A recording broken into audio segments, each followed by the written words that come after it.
പാകിസ്ഥാനിൽ ഇപ്പോൾ വരുന്നവനും പോകുന്നവനും എല്ലാം ബോംബ് പൊട്ടിച്ചിട്ട് പോകുന്ന അവസ്ഥയാണ്. ആരാണ് പൊട്ടിക്കുന്നതെന്ന് പൊട്ടിക്കുന്നവന്മാർക്കും അറിയില്ല, പാക് സർക്കാരിനും അറിയില്ല, പാക് സൈന്യത്തിനും അറിയില്ല. സാധാരണ പാകിസ്ഥാനിൽ എവിടെയെങ്കിലും ഒരു സ്ഫോടനം നടന്നാൽ ഉടൻ തന്നെ ഏതെങ്കിലും ഭീകര സംഘടനകൾ അതിന്റെ ഉത്തരവാദിത്തം ഏറ്റെടുത്ത് രംഗത്ത് വരാറുണ്ട്.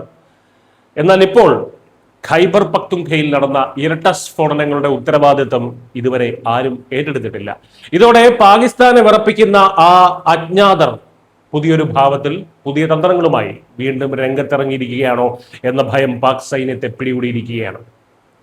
വടക്കു പടിഞ്ഞാറൻ പാകിസ്ഥാനിലെ ബന്നു ജില്ലയിലാണ് രാജ്യത്തെ നടുക്കിയ ഈ ഇരട്ട സ്ഫോടനങ്ങൾ ഉണ്ടായത്. ആദ്യത്തെ ബോംബ് ഒരു വാഹനത്തെ ലക്ഷ്യമാക്കിയാണ് പൊട്ടിയത്. ഇതിൽ 5 പേർ കൊല്ലപ്പെട്ടു. എന്നാൽ ഈ സ്ഫോടനത്തിൽ പരിക്കേറ്റവരെ രക്ഷിക്കാൻ ഓടിയെത്തിയ പോലീസിനും രക്ഷാപ്രവർത്തകർക്കും നേരെയായിരുന്നു രണ്ടാമത്തെ സ്ഫോടനം.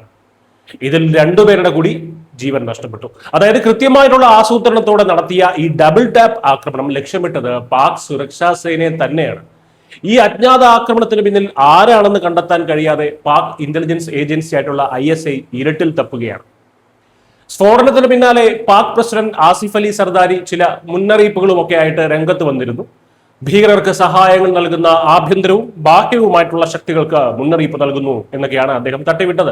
സ്വന്തം രാജ്യത്ത് ബോംബ് പൊട്ടിക്കുന്നത് ആരാണെന്ന് പോലും കണ്ടുപിടിക്കാൻ കഴിവില്ലാത്ത ഒരു ഭരണകൂടത്തിന്റെ ഗതികേടാണ് സർദാരിയുടെ ഈ വാക്കുകളിൽ നിന്നും നമുക്ക് മനസ്സിലാക്കാൻ കഴിയുന്നത്. കഴിഞ്ഞ മാസം ബലൂചിസ്ഥാനിൽ സൈനികരുമായി പോയ ട്രെയിനിൽ ബോംബ് വെച്ച് 24 പേരെ കൊലപ്പെടുത്തിയതിന്റെ ഉത്തരവാദിത്തം BLA ബലൂച്ച് ലിബറേഷൻ ആർമി ഏറ്റെടുത്തിരുന്നു. എന്നാൽ ബന്നുവിലെ ഈ പുതിയ സ്ഫോടനങ്ങൾ ആരും ഏറ്റെടുക്കാത്തതാണ് പാക് സർക്കാരിന്റെ ഉറക്കം കെടുത്തിയിരിക്കുന്നത്. ഒരു കാലത്ത് ഇന്ത്യ ഉൾപ്പെടെയുള്ള അയൽ രാജ്യങ്ങളിലേക്ക് തീവ്രവാദികളെ കയറ്റി അയച്ചിരുന്ന പാകിസ്ഥാൻ ഇന്ന് സ്വന്തം മണ്ണിൽ വളർത്തിയെടുത്ത ഭീകരരുടെ തന്നെ ഇരകളായി മാറിയിരിക്കുന്ന കാഴ്ചയാണ് നമ്മൾ കാണുന്നത്. ഇന്ത്യയെ സംബന്ധിച്ചിടത്തോളം വളരെ വലിയൊരു തന്ത്രപരമായിട്ടുള്ള ഒരു വിജയമാണ് ഇത് എന്ന് പറയാം. കാരണം അതിർത്തി കടന്ന് ഇന്ത്യയിലേക്ക് ഭീകരരെ അയക്കാൻ പാകിസ്ഥാൻ ഇപ്പോൾ സമയമില്ലല്ലോ. കാരണം സ്വന്തം നാട്ടിൽ ആര് നടത്തുന്നതാണ് എന്ന് പോലും അറിയാത്ത ഇത്തരം അജ്ഞാത സ്ഫോടനങ്ങളെയും ആക്രമണങ്ങളെയും നേരിടാൻ തന്നെ പാക് സൈന്യത്തിന് ഇപ്പോൾ കഴിയുന്നില്ല. പുറത്തു നിന്നുള്ള ശത്രുക്കളെക്കാൾ പാകിസ്ഥാനെ കാർന്നു തിന്നുന്നത് അവർ തന്നെ സൃഷ്ടിച്ച ഈ ആഭ്യന്തര പ്രതിസന്ധികളാണ്. Mister system.